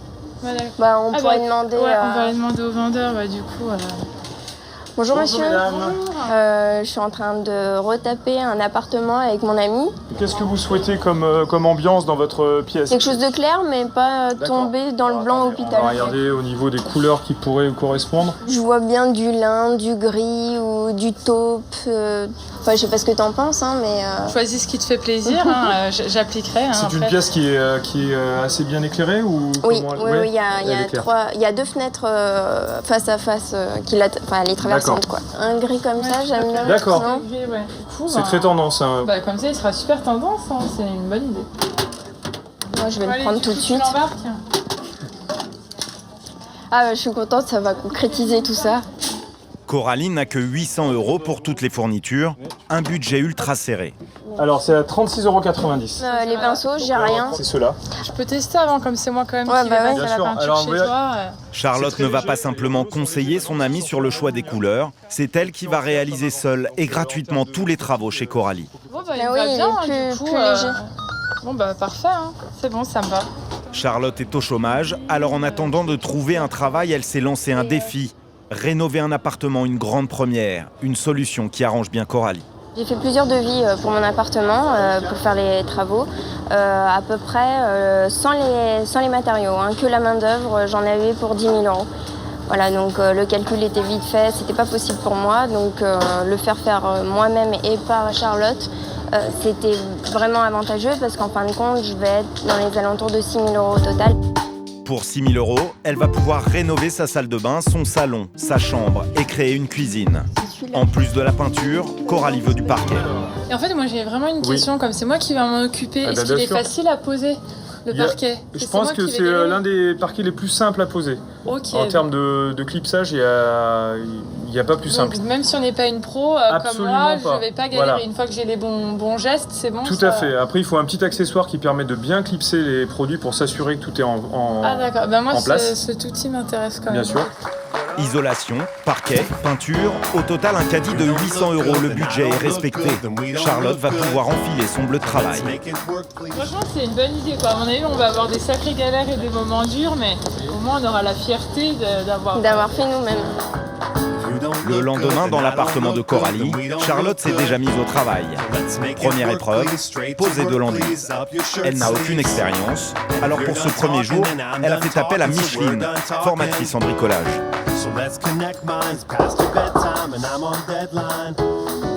Bonjour. Bonjour ma belle, tu vas bien? Oui, et toi? Alors, qu'est-ce que tu as fait de beau depuis l'autre jour? Alors là, j'étais en train de m'occuper d'accrocher les poussières avec l'éponge comme tu m'avais dit en fait. Pour apprendre les rudiments, Charlotte va profiter de 20 heures de cours particuliers à 1 200 € payés par Coralie. C'est pas très lisse, hein, quand tu touches, tu vois, hein, ça fait des vagues. Donc, il faut Compte tenu de l'ampleur des travaux, pas sûr que cela suffise. Alors, tu vois, tu mets un petit peu d'eau, hein, parce qu'il n'y a pas une grande surface, tu mets un petit peu d'eau dans l'auge. Donc, avec ta grande spatule, tu prends un petit peu de poudre et tu saupoudres dans l'auge. Hop, hop, hop, hop, hop, tu touilles bien. L'essentiel, c'est qu'il faut que l'enduit soit bien homogène. Hein. Donc les grumeaux, c'est pas grave, on va les casser par la suite. Hein. Vas-y, essaye-toi. Un peu de farine. L'objectif de Micheline est de rendre Charlotte autonome. Oui, fais attention, ça coûte cher. Ça coûte cher. Elle doit pouvoir se débrouiller seule quand Micheline sera partie. Voilà, très bien. Tu prends un tout petit peu, tu te mets pas tout à fait au bord, parce que si tu vas au bord, évidemment, ça va déborder de l'autre côté. Hein, d'accord? Et là, tu lisses. Tu verras que quand tu l'auras fait toi aussi, ça sera aussi simple. Ouais, je vais mettre quand même plus de temps que toi. Mais pas hein. du tout, c'est ce que tu crois, hein. c'est ce que tu crois. Le geste est moins assuré. Ce qui paraissait simple semble bien plus compliqué que prévu. La tâche risque d'être plus longue pour Charlotte. Mais ça vaut le coup de s'accrocher. Elle va réaliser à peu près 55-60% d'économies. C'est beaucoup. C'est pas gagné. Au bout d'une heure, Micheline repart. Elle reviendra 2 jours plus tard pour vérifier le travail et peut-être rattraper les malfaçons. Bon, ben, je vais essayer de bien faire mes devoirs. Hein, et puis, à dans 2 jours, hein, Micheline. Hein. À bientôt, Charlotte. À dans 2 jours. Ok, ciao. Salut. Pour Charlotte, c'est l'heure de vérité. Livrée à elle-même, elle avance à un rythme de tortue. Donc là, je descends bien et je lève. Et... 2 jours plus tard. J'ai hâte de te montrer ce que j'ai fait. Là, j'espère que tu seras fière de moi. Écoute, j'espère. Hein. Ah non, là, c'est bien. C'est prêt à peindre, alors? Ouais, c'est prêt à peindre. On va passer à la finition. Ça va être les choses sérieuses, là. Voilà, on trempe la pointe. Charlotte, qui n'a jamais peint un mur, va découvrir que peindre est un véritable métier. Tu tires et tu reviens chercher. D'accord. Rouleau humide, très bien. Sans trop l'essorer non plus. L'angoisse du peintre, ce sont les traces, et pour les éviter... Tu vas poser ton rouleau, pareil, jamais en bordure. La technique est pointue, Charlotte est hyper concentrée. Et tu croises. Tu termines toujours quand tu vas t'arrêter, tu vois jamais par un trait droit comme ça. D'accord. Et voilà, toi, ma biche. Charlotte a 30 mètres carrés de mur à peindre, et ça s'annonce compliqué. Non, non, non. Charlotte. Faut que je peigne tout le truc. Voilà. Déjà, tu commences plus bas dans l'angle, plus bas. Là? Voilà, à peu près. Hein. Voilà, c'est bon. Remonte. Attention au plafond. Et là, je remonte jusqu'au... Tu tires à droite et ensuite un petit peu à gauche. Donc là, je tire comme ça. J'y crois. Une nouvelle fois, Charlotte va terminer seule. Au revoir, Charlotte. Salut. À bientôt. Ouais, à bientôt. Salut. Si Micheline avait pris le chantier en main, elle aurait tout peint en 1h30. Pour Charlotte, le démarrage a été hésitant. Au final, la jeune femme a mis le double de temps. Ah, j'ai fini pour la peinture. Donc voilà, c'est terminé, je suis contente, j'ai enfin terminé et je pense que c'est pas trop mal. Donc voilà pour la peinture. Même si Charlotte en a un peu bavé, les murs sont bien peints, aucune trace n'est visible. Mais le plus dur arrive, la pose du parquet. Et vous verrez que ce sera une autre affaire. Mais tout le monde n'a pas le courage de Charlotte. Et certains tombent même dans la facilité en utilisant des méthodes illégales. Nous sommes en plein Paris. Dans cette zone commerciale, des magasins de bricolage tous les 10 mètres, où particuliers et professionnels se fournissent. Il est 8h du matin. Devant l'un de ces magasins, un étrange attroupement s'est formé. Une trentaine d'hommes, certains jeunes, d'autres plus âgés, font le pied de grue en espérant du travail. C'est ici qu'il faut venir si l'on veut faire réaliser des travaux au noir. Ces hommes sont prêts à accepter n'importe quel travail pour quelques heures ou quelques jours. Nous allons à leur rencontre pour leur proposer des travaux, un mur à repeindre. En quelques secondes, nous sommes assaillis. Ils veulent tous le job. pris une petite forfait comme ça. Oui, on va là-bas, on va voir. On va voir là-bas. Ah non, on va pas là-bas, on va ici. Nous leur montrons les photos du mur à repeindre. Il ne fait que 5 mètres carrés. 500. Non. Combien 500. 500 €? Oui. Ah bah oui, c'est ça. Je passe pas pour... vous êtes trop cher, vous. Vous dites que c'est combien? On va discuter, on va faire comme normal comme ça. Le problème est pour moi. Non mais vous me dites pas le prix. 1000 €, madame. Oh, mais vous êtes trop cher. Ici, c'est la foire d'Empoigne. Difficile d'obtenir un prix précis. On passe de 1000 € à 500 € en quelques secondes. Nous choisissons de marchander à part avec ce jeune homme. Ce mur-là à peindre, ça prend combien de temps à faire? Juste ce mur-là. Ça, comment dire, c'est la peinture seulement, non? Ouais, la peinture seulement pour enlever la tache là. Moi, je connais beaucoup de choses. Attendez, je parle avec monsieur, après je vais avec vous. Madame. Combien de temps et combien ça coûte? 80. 80 € pour tout? Ouais, pour tout. Pour tout. Et combien de temps? Ça vous fera des demi-journées. Mais vous savez bien faire? Oui. Ça sera bien fait? Bien fait, madame. C'est sûr? L'affaire est conclue, nous embauchons l'homme pour 80 €. Si l'on avait fait appel à une entreprise, il aurait fallu débourser environ 150 €. Cette option du travail au noir est tentante, mais risquée. Nous ne connaissons ni ce jeune homme, ni la façon dont il travaille. Et en cas de litige, impossible de se faire rembourser. Nous n'aurions aucun recours. Enfin, nous sommes dans l'illégalité. Nous nous exposons à 3 ans d'emprisonnement et 100 000 € d'amende. Pour quelques euros économisés, le jeu en vaut-il la chandelle? Je vous accompagne? Pour 80 €, notre mur est repeint, mais il y a de nombreuses traces et les contours ne sont pas nets. Alors pour faire réaliser des petits travaux, existe-t-il une autre alternative? Laïd Azi a trouvé la solution. L'idéal, ce serait si on a la possibilité de décaler légèrement les fixations de la tringle. Ancien agent immobilier, il a créé il y a 4 ans à Paris sa société de bricolage et de jardinage à domicile. Juste déboucher sa baignoire. Un service d'aide à la personne. Donnez-moi tous vos créneaux disponibles et on va essayer de vous faire passer quelqu'un entre 2 rendez-vous. Il ne s'occupe pas du gros œuvre, sa spécialité, les petits travaux. Rideaux à poser, placards à monter ou une pelouse à tondre. Je suis parti en Angleterre et j'ai vu qu'en Angleterre ça fonctionnait pas mal ce système. Ils appellent ça le handyman, l'homme-main. Pour la petite histoire, j'ai commencé tout seul avec mon scooter et ma caisse à outils à aller faire du dépannage chez les clients. Laïd a donné au petit boulot un vrai statut. Nous, on est la solution anti-travail au noir. Avant, ça se faisait, mais travail au noir. On a professionnalisé l'activité de bricoleurs qu'on avait un peu partout. C'est des professionnels, assurés. Sans me jeter des fleurs, je pense qu'on a un très bon plan parce que vraiment, il y a un vrai besoin, il y a un vrai manque dans ce domaine. Aujourd'hui, sa société réalise plus de 400 interventions par an et compte 18 employés. Xavier fait partie de ces papas bricoleurs. Sur le scooter, avec les outils de la société, il se rend ce matin chez une cliente dans Paris. C'est la première intervention de la journée. C'est un petit meuble, ça ne devrait pas être difficile. Xavier est en CDI et gagne 1 200 € par mois, un peu plus que le SMIC. Bonjour madame, c'est madame Bricole. Oui, alors je vais vous faire voir. C'est la colonne qui est là. C'est la colonne qui est là et c'est pour mettre ces DVD. Très bien. Écoutez, je vais Vous n'avez pas... Je vous laisse parce qu'évidemment c'est pas très très grand donc... Très bien, merci madame. Je vous en prie. C'est un range CD. A priori, ça devrait se passer très rapidement et très facilement. Généralement, en 1 heure, ça doit être monté. Ça vous effraie pas? Absolument pas. À l'origine, Xavier travaillait dans le tourisme, mais au chômage depuis quelques mois et passionné de bricolage, il a été embauché par Laïd.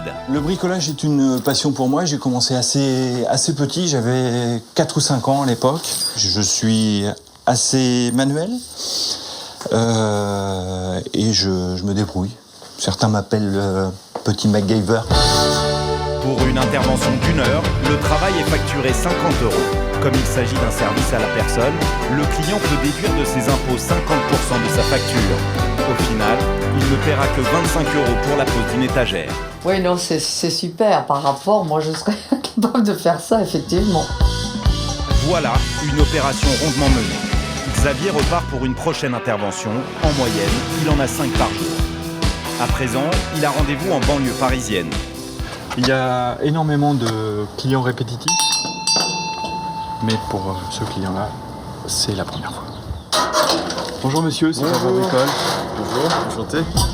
Pour réserver une intervention, il faut s'y prendre 48 à 72 heures à l'avance. La société reçoit plus de 70 demandes par jour. Cette palette qui n'est pas très stable, qui est déjà tombée. Et vous voulez la fixer au mur? Bah oui, parce qu'il y a des enfants parfois qui viennent, donc bon, bien. vous voyez, c'est pas très stable. Il n'y a pas de souci, vous avez une prise quelque part? Oui, bien sûr, oui. Il y a un petit calcul à faire et quelques petits crochets dans mon sac. Et le tour est joué, je pense. J'ai fait appel à cette société car je suis pas très habile de mes mains, on va dire, pour faire ça. À cet emplacement-là? Ouais, très bien. Et voilà comment en 30 minutes, cette palette qui était posée au sol depuis 2 mois va enfin trouver sa place. Ça a l'air toujours simple quand on sait faire, mais on prend le coup de main. Ça devrait être le moment de vérité, si je me suis pas trompé. Là, c'est bien fixé, les enfants peuvent même... Ça a l'air solide. L'utiliser comme espalier, comme une échelle. Oui, comme une petite échelle. Ouais, bah c'est parfait. C'est ce que vous vouliez? Très bien. Si je m'y étais mis moi-même, bon, puis là, il se trouve que j'ai pas beaucoup de temps en ce moment à consacrer au bricolage, donc ça tombe très bien, le problème est réglé et ma foi, je suis très content. Aujourd'hui, cette société compte 5 agences en France et 4 devraient ouvrir prochainement. Depuis 2008, son chiffre d'affaires a doublé. Bonne fin de journée. Merci, à bientôt. Peut-être que je reviendrai fixer la porte.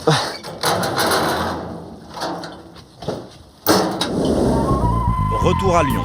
Cela fait 4 jours que Charlotte refait l'appartement de son amie Coralie. Ah, c'est quand même compliqué, hein. Sur les 20 heures de formation offertes par Coralie, il ne lui reste que quelques heures à utiliser. Ce matin, elle s'attaque à la pose du parquet, un vrai saut dans l'inconnu. Elle a donc fait appel à un dernier formateur. Pierre Martin va lui montrer comment faire. Après, ça peut aller vite. Tu peux la faire, celle-là? Top. Charlotte est emballée. Bon, bah, tout à l'heure. Allez, ciao. Très bien fait. Apparemment un jeu d'enfant, Pierre Martin la quitte, plus que 12 mètres carrés à finir seul. Alors là, le geste à avoir, faut bien clipser en fait. Parce que comme c'est du parquet flottant, et après on va venir emboîter. Ça rentre bien. Ah, punaise, c'est pas facile. Alors après, il y a le geste à avoir, mais je l'ai pas tout du premier coup. Il y a un petit peu trop de jeu en fait. Oh punaise. Non, mais là, c'est super chiant quoi. Une demi-heure après le départ de Pierre, elle n'a toujours pas posé une latte. Pourtant, on lui avait promis que ce serait simple. Il est facile à poser, le parquet. Je pense que c'est l'un des parquets les plus simples à poser. Ok. En termes de clipsage, il n'y a pas plus simple. Charlotte n'est visiblement pas douée en clipsage, alors elle appelle Pierre Martin à la rescousse. Là, j'ai vraiment peur de foirer, donc du coup, je préfère appeler Pierre dès que je peux, pour éviter que ça soit irrécupérable par la suite. Bah, ça y est, il me rappelle. Oui, Charlotte, alors j'ai bien reçu ta photo, Charlotte. Bon, alors effectivement, t'as un peu trop de jeu. Alors, ce qu'il faut, c'est que tu vas prendre un petit, tu sais, ce qu'on appelle le tire-lame. Oui, c'est bon, je l'ai là. Tu vas ramener du mur vers toi, en fait. Ah, le mur vers moi? Ce qu'il faut, c'est que la première que tu ouvres, il faut qu'elle soit parfaite. D'accord, bon, bah, je vais l'enlever. Ok, ça marche. Bah, merci, Pierre. Eh ben, je t'en prie, à tout à l'heure, Charlotte. Ouais, salut. Donc, du coup, je vais la réenlever. C'est très pénible. Je sais pas si je peux la repousser. Ce parquet, c'est une vraie galère, mais elle doit terminer coûte que coûte, alors elle utilise des techniques parfois douteuses. Des fois, on peut marcher dessus pour que ça s'emboîte. Ça s'emboîte, c'est déjà ça. Ah bah nickel. Super machine de la mort. Tant pis pour les ratés, Charlotte est contente d'elle, ça avance vite. Là, c'est le grand moment de vérité. Elle est un peu courte, mais pour un premier essai, c'est pas trop mal. Je commence à fatiguer parce qu'il faut pas croire, mais poser du parquet, c'est très physique. La jeune femme était loin d'imaginer que poser du parquet serait si laborieux. J'en ai un peu marre, mais... Elle perd patience. Elle est de moins en moins consciencieuse. Ce qu'un professionnel n'aurait pas laissé passer, Charlotte n'y prête plus aucune attention. Le résultat s'en ressent. Elle le verra pas. Salut Charlotte. Waouh, super bien. Charlotte, t'as tout fait toute seule? Oui, toute seule. T'as pas appelé un ami Non, j'ai appelé personne. J'ai fait ça toute seule tout l'après-midi. C'est génial. J'en peux plus. C'est génial. Est-ce que t'aimes ça? Franchement, je suis contente de moi. Attends, c'est super bien. Franchement, ça va. Mais j'en ai ras-le-bol. Là, non. Je vais faire le tour, Charles, viens voir avec moi. Non, mais pas de trop près non. Bon, là, t'as un tout petit truc là. Mais au moment de l'inspection, les choses se gâtent. Là, faut taper un peu là. Faut la retaper un peu comme ça. Ah non, là aussi, il faut la taper. Ouais, là, il faut que tu fasses une pause. Charlotte, il faut faire une pause parce que là, tu vois, t'as fait 3-4 heures. Là, je fais ma pause, là, c'est terminé. Et là, t'as un petit point là. Charlotte, là, voilà. Qu'est-ce que tu m'as fait là, ici? Oui, j'ai vu. Ouais, t'as 2-3 Quelques planches à retaper, des trous à masquer. Charlotte est loin d'avoir fait un travail de pro. Elle aura mis plus de 10 heures pour tout poser. Malgré tout, le changement est radical. Coralie risque d'être impressionnée. Alors, t'en penses quoi? Ah, c'est super. Franchement, ça te plaît? Ah ouais. Ça change carrément. Ah, ouais, super. Ah, ça rend super bien. Franchement, c'est vachement plus clair, c'est super. Je ferai pas ça tous les week-ends. Au final, elle aura réalisé ses travaux pour 6 000 €. C'est moitié moins cher que les devis des professionnels. Quant à Charlotte, pour 1 200 €, le prix de sa formation, elle est devenue une pro du bricolage, excepté en parquet. Embellir son habitat, c'est le souhait de beaucoup de Français. Mais depuis quelques années, une obsession a gagné les propriétaires. Grappiller quelques mètres carrés chez eux pour s'agrandir. La nouvelle tendance, ce sont les cabanes en bois au fond du jardin. Elles s'arrachent comme des petits pains. Élodie et Mathieu vivent dans cette maison depuis 2 ans. Ils ont 2 enfants. Elle est employée de mairie. Lui est entrepreneur. Salut chérie. Ça va? La maison est spacieuse avec jardin, mais la famille s'est agrandie. Désormais, il manque de place. Ils n'ont que 2 chambres. Ils en voudraient une 3e. On adore cette maison, mais nous avons un problème. Elle n'est plus extensible étant donné qu'on a déjà agrandi pour leur chambre. On adore recevoir nos amis et nos familles, mais le problème c'est que donc on ne peut plus les loger. Donc notre solution était donc de construire une pièce à vivre qui part ici. Voilà, qui sera donc, c'est super marrant dans le sens où c'est au fond du jardin, et qui sera là, on l'attend d'ici 3 semaines. Mathieu et Élodie ont choisi un modèle de cabane habitable qui vient de Lettonie. Il y a combien à signer? Un seul bon à signer. Ce matin, un camion vient livrer l'ossature de leur future chambre d'amis. Pas moins de 14 panneaux, fenêtres avec double vitrage et portes isolées, pour une pièce qui va faire 20 mètres carrés. Pendant 48 heures, les ouvriers vont assembler les panneaux et isoler le sol sous le regard impatient de toute la famille. Ah, je suis content, mon père.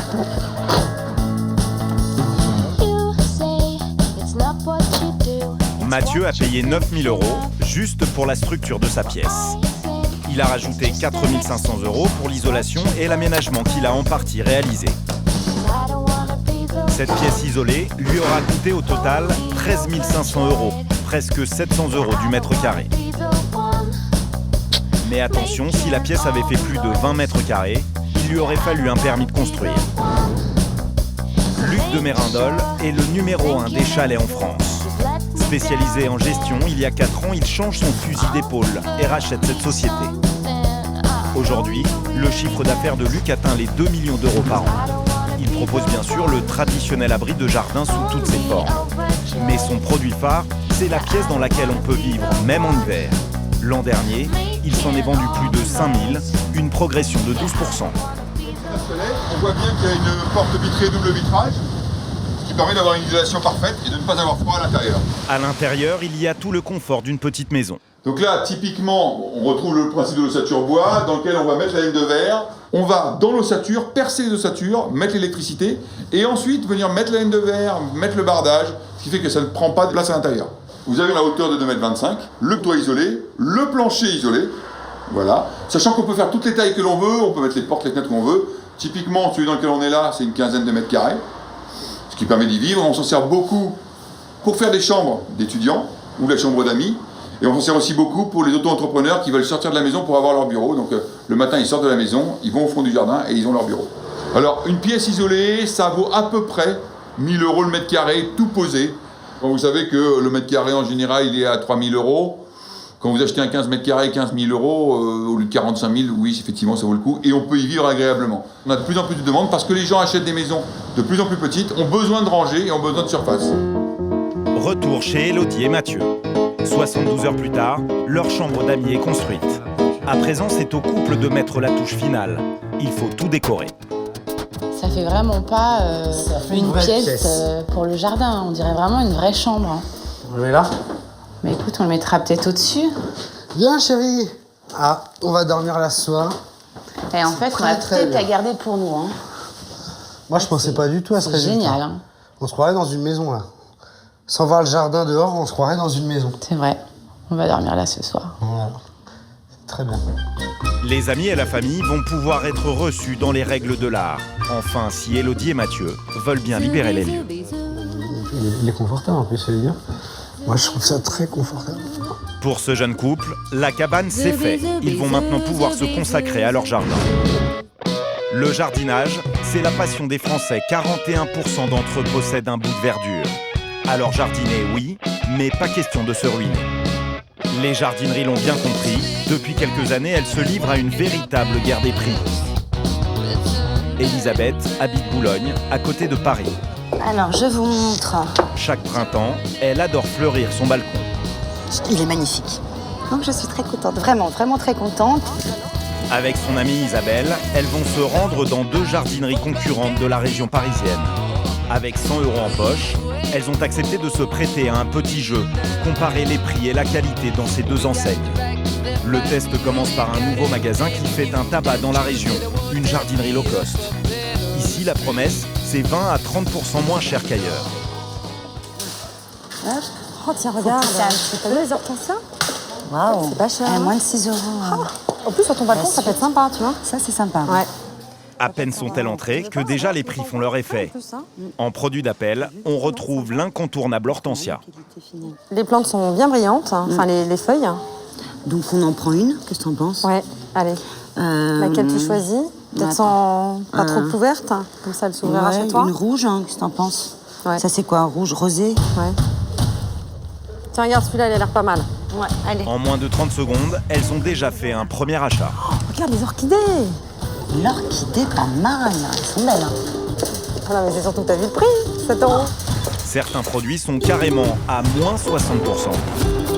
Ah, c'est pas possible, attends. On va regarder. Mais à ce prix-là, elles préfèrent vérifier la qualité.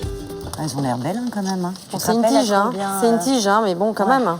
C'est aux alentours de 15 €. Donc c'est étonnant. Hein. Qu'est-ce qu'on pense de la qualité? Écoute, comment te dire, regarde. Petit souci, cette plante ne tient pas en terre. Ça sera pas celle-ci. Non, bah écoute, on ne les prend pas parce que je sais pas. L'orchidée, qu'est-ce que t'en penses? Oui, ma soeur me dit pas. Peut-être plus de chance, vous avez les plus grandes, peut-être. On va regarder. On va regarder. Celles qui sont plus grandes. Moi, je les touche plus. Ah, si, bon. Ah, celle-là, c'est déjà mieux. Deux. Oui, c'est 2 branches. Et tu vois, elles sont à 12,95 €. Ça vaut pas loin de 25 € normalement. 25-30 € quand même. Mais tiens bien. À ce tarif-là. Oh, mais regarde, les rosiers, là. Incroyable. Rosier. 2,99 € pour mettre sur un plan de table. Plus que par les fleurs, c'est par les prix que les 2 amis sont émerveillés. L'homme qui est derrière ce nouveau concept de jardinerie low cost, c'est Benoît Combe, un ancien cadre d'une jardinerie. En 5 ans, il a créé 6 magasins et réalise aujourd'hui 8 millions € de chiffre d'affaires. Nous avons créé des jardineries qui sont des jardineries économiques, donc qui sont 10 fois plus petites qu'une jardinerie traditionnelle, où il y a moins de personnel, où il y a moins de décoration, il n'y a pas de zone extérieure, donc ce sont des magasins que nous louons, que nous aménageons comme des entrepôts, donc là, avec le minimum de prix de revient, et toutes ces économies, nous les redonnons aux clients à travers un prix de vente plus faible. Quant à la qualité des fleurs, elle serait tout de même au rendez-vous. La qualité n'est pas moins bonne, ce sont exactement les mêmes produits que dans des jardineries traditionnelles. Les plantes à massif, donc les fleurs, géranium, pétunia, impatient, bégonia, c'est de la production française à 100%. C'est le mode de distribution qui fait l'économie. Nous avons fait le choix de ne pas satisfaire éventuellement des clients débutants ou des clients extrêmement passionnés, parce que ce sont des clients qui ont des demandes particulières. Donc le débutant va demander beaucoup de conseils, et le client passionné va demander des gammes de produits très larges. Et donc ce sont 2 choses qui coûtent très cher. Dans cette jardinerie, des fleurs moins chères, mais une gamme de produits limitée. Benoît réduit tous les frais de fonctionnement. Il n'y a que 3 employés, non formés au jardinage. Ici, ils font tout, la caisse, le rangement et le service. Une jardinerie traditionnelle compte le double d'employés, tous spécialisés en jardinage. C'est pareil, géranium. 8 €. Il en faut au moins 5. 5. Ou 4. Pense en 4, parce qu'après, j'ai vu, il y a des bégonias là-bas qui sont pas chers non plus. Dans les rayons, Elisabeth et Isabelle craquent et remplissent le caddie à tout va. Du coup, je suis très curieuse de savoir combien je peux avoir de plantes pour 100 € quand même. Comme c'est pas cher, on a tendance à en prendre beaucoup. Comme c'est pas cher, oui, t'as tendance à acheter. Du coup, on va voir si à la fin, l'addition va pas devenir énorme. Parce que du coup, on est vachement tentés. Tenter de prendre un petit peu, même si on connaît pas trop, on tente. Donc c'est peut-être un peu le piège, en réalité. Tu en as trouvé? Je t'en ai trouvé un deuxième, regarde. Regarde, c'est pas cher ça non plus. Ouais, ils sont pas fanés, écoute, hein, ça a l'air bien, non? 2. Oh oui. Je pense qu'il va falloir prendre 2 caddies. À ce tarif-là. On doit pas être loin de 100 € là. À mon avis, on est bien parti pour. Mais écoute, tu sais quoi, on va à la caisse. On va à la caisse, on voit verra, bien. hein. Si t'as trop dépensé, on enlève. Hein. À la caisse. Allez, ça va, t'arrives à Sache combien ça coûte. Les deux amis se sont laissés séduire par les prix. Leur caddie est rempli à ras-bord. C'est l'heure du verdict. Elles pensent avoir largement dépassé leur budget. Alors au final, on en a pour combien? Ça vous fait 100 € et 27 centimes. Non. Mission accomplie, pas mal, on est on est super. Très bien. Génial. Un caddie débordant pour à peine 100 €. Une bonne affaire a priori. Mais que valent vraiment ces fleurs? Dans quelques instants, vous connaîtrez la provenance de ces fleurs bon marché et pourquoi les prix peuvent doubler dans d'autres jardineries. Enfin, vous découvrirez un nouveau job, coach de jardin. Ces rois des espaces verts sont capables de redessiner l'extérieur de votre maison en quelques heures. Pour vérifier la provenance de ces fleurs achetées par Elisabeth et Isabelle, nous nous sommes rendus dans la région d'Angers. Vincent travaille pour la société Low Cost de Benoît. C'est ici qu'il vient se fournir, directement chez les producteurs. Salut Vincent. Ce matin, il a rendez-vous avec 2 d'entre eux. Allez, je t'en prie. Dans ses 12 000 mètres carrés de serre, ce producteur propose 2000 références de plantes. Donc voilà le lot qu'on pensait faire pour ce week-end, bien fleuri. Ici, il n'y a pas que des fleurs de saison. Nous, on n'a eu qu'une gamme de production et qu'une qualité de production. Et on trie tous les clients de la même façon. Et leurs clients sont nombreux. Ces producteurs fournissent les petites comme les grosses jardineries. On travaille pour tous les clients en fait. Toutes les enseignes confondues, on n'a pas qu'un seul client. C'est toujours le même produit? Toujours la même chose. Ça veut dire que quelqu'un qui fait du discount n'a pas un produit moins frais qu'un autre? Non, c'est exactement le même produit pour tout le monde. Quand la plante n'est plus bonne à vendre, on ne la commercialise plus. Pas de traitement de faveur donc, une seule gamme de plantes pour tout le monde, achetée au même tarif, et qui pourtant se retrouve à des prix différents en magasin. Chaque magasin est libre de revendre ses produits avec la marge qui se fixe sa propre marge. Mais alors pourquoi une telle différence de prix selon les magasins? Elisabeth et Isabelle vont maintenant se rendre dans une jardinerie traditionnelle. Très bon. Regarde les impatients qu'on avait vus. Ici, les hortensias sont vendues 14,95 € contre 5,99 € dans la jardinerie bon marché. Alors effectivement, oui, on n'est pas dans le même prix. Pas du tout. Ils sont beaucoup plus chers, parce qu'on est près de 9 € de plus. Tous ouverts. Ils sont beaux. Ouais. Il est pas mal celui-là. Moi, je le trouve très beau. Voilà. On parle juste pour le double, même le triple. Ouais. Là, c'est quasiment le triple du prix. Ouais. Mais bon. Cette jardinerie joue notamment sur l'apparence, la mise en valeur. Ici, la plupart des hortensias proviennent du même fournisseur que ceux de la société Low Cost. Sauf que ces plantes sont présentées à maturité et donc bien fleuries. J'ai trouvé 106,50. Donc on est pratiquement au double, parce que les autres étaient à 3,99. En revanche, du côté des bégonias, c'est une autre histoire. Les plantes sont identiques. Celles vendues en jardinerie low cost sont à 3,99 €. Dans la jardinerie traditionnelle, elles sont vendues 6,99 €. Même qualité, bon, tu payes ça le double, je sais pas. Ouais, en termes de qualité, c'est pareil, mais tu payes 2 fois plus cher, quoi. Exact. Les prix sont plus élevés, et pourtant ça n'arrête pas les clients. Ce magasin a su les séduire. L'intérieur du violet, c'est magnifique. Ah, celle-là, elle est belle. Ah, la blanche avec du jaune, magnifique. Contrairement à la jardinerie low cost, dans ce magasin, une verrière, des rayonnages en bois, une décoration léchée, des employés qualifiés au service des clients. Des coûts beaucoup plus élevés qui justifient une partie du prix des plantes. C'est quand même phénoménal, c'est la façon dont c'est disposé, quoi. C'est plus chic. Tout est en bois, tu vois que ça donne envie d'acheter, quoi, ici. C'est horrible. Ouais. Allez, on y va. Prends celui-là? Ouais, je prends celui-là. Regarde, ça fait joli cette nuance de couleurs. D'ailleurs, Elisabeth et Isabelle ont du mal à ne pas craquer. Même si tu dépenses 30-40 euros plus cher, tu te dis, t'as la sensation d'avoir de meilleurs produits. On va passer à la caisse, on va voir. Go. On en a combien là à peu près? Alors là, pour le moment, vous êtes à 99,65 €. Stop, on s'arrête. Verdict du test, ici 100 €, ça part très vite. Avec le même budget, elles repartent avec 2 fois moins de plantes que dans la jardinerie low cost. Cher ou pas cher, encore faut-il savoir planter ses fleurs et ne pas massacrer son jardin. Pour ceux qui n'ont pas la main verte, il est désormais possible de faire appel à des rois du jardinage, des coachs bourrés d'astuces. Ils sont capables de redessiner entièrement votre espace vert. Ce matin, Karine fait le plein de fleurs. Elle a une mission de grande importance, imaginer et créer un petit coin de paradis. Alors, toutes ces jolies fleurs ne sont pas pour moi. Elles vont aller chez une cliente pour préparer son beau jardin. Karine est un des jardiniers du jardin d'acclimatation à Paris. Il y a 3 ans, elle a monté sa société de coaching à domicile. Elle travaille sur la région parisienne et compte 50 clients. Nous avons le mariage le 9 juin, donc il faudrait mettre un petit peu de couleur parce que tout a trop poussé. Alors on va essayer d'égayer un petit peu tout ça, que ce soit accueillant quand les gens vont venir pour le vin d'honneur. Karine a prévu de passer 4 heures avec sa cliente. Le jardin, elles vont le réaliser ensemble. Karine est là pour apprendre à Emmanuel de bonnes techniques et des astuces. Waouh, fantastique. On a réussi à tout rentrer. Il y a du travail. Hein. Ouais, il y a du boulot là. Une belle mariée. Pour son mariage, Emmanuel a un budget plante de 700 €. Voici le jardin de 100 mètres carrés qu'elles vont devoir transformer.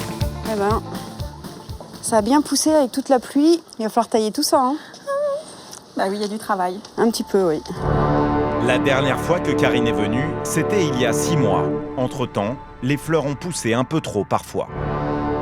J'ai pas du tout retaillé parce que moi je sais pas le faire et j'ai toujours peur que les végétaux meurent. Donc c'est vrai que du coup tout est envahi, on voit plus les fleurs. On va regarder tout ça. Comment on peut faire pour ça? Ben, on va tout tailler. Hein.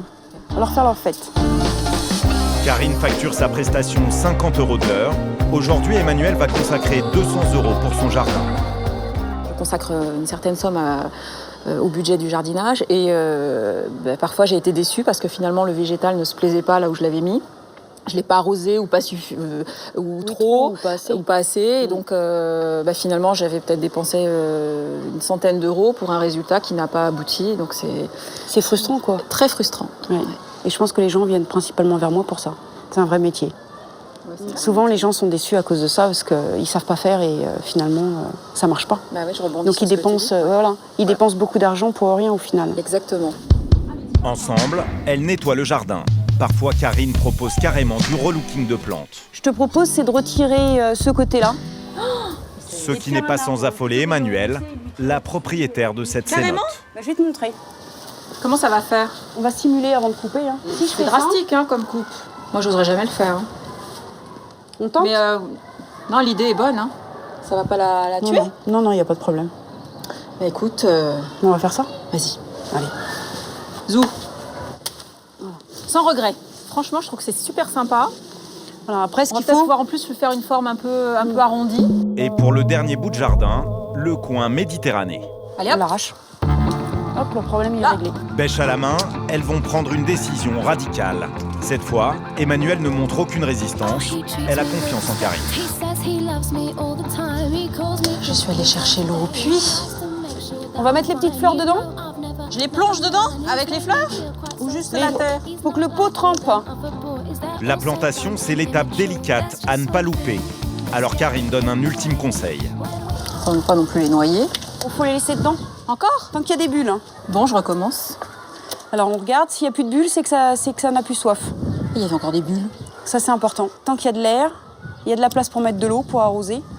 Voilà le genre de petite astuce que je ne connaissais pas. Si je plante sans immerger les pots, j'imagine que ça va être beaucoup plus sec, ça va peut-être moins bien prendre. C'est des petites astuces qui permettent en fait de s'assurer que ce sera réussi. J'ai terminé le massif là-bas.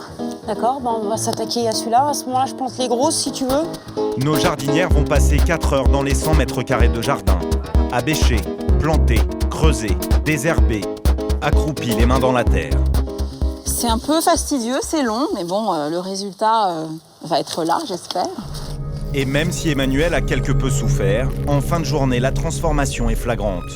Souvenez-vous, voici à quoi ressemblait le jardin. Je suis absolument ravie, je trouve que c'est beaucoup plus joli, c'est complètement redessiné. Et voici le coin champêtre. Donc là, c'est le coin où on a mis des cosmos blancs pour réveiller un petit peu, donc je trouve que c'est très réussi, avec des dahlias. Bah là, ça réveille le jardin. Le coin heureux.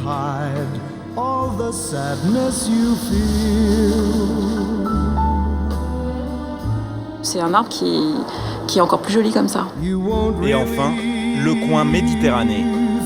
Et je trouve que l'effet du coaching est clairement radical, puisqu'on redécouvre un olivier. On a retiré des genêts qui envahissaient complètement. On a même retrouvé une petite statue que j'avais mise là. Je pense que les invités vont se régaler à regarder le jardin, en tout cas je l'espère. Et puis, oui, non, je suis ravie. C'est quelque chose c'est précieux, c'est gai, je suis vraiment ravie. Le jour de son mariage, Emmanuelle était une mariée fleurie et épanouie. En France, le business de la décoration représente 16,4 milliards d'euros. Une manne convoitée par des professionnels plus ou moins fiables, reste aux particuliers à faire le tri entre les bonnes affaires et les pièges. When you learn, you must face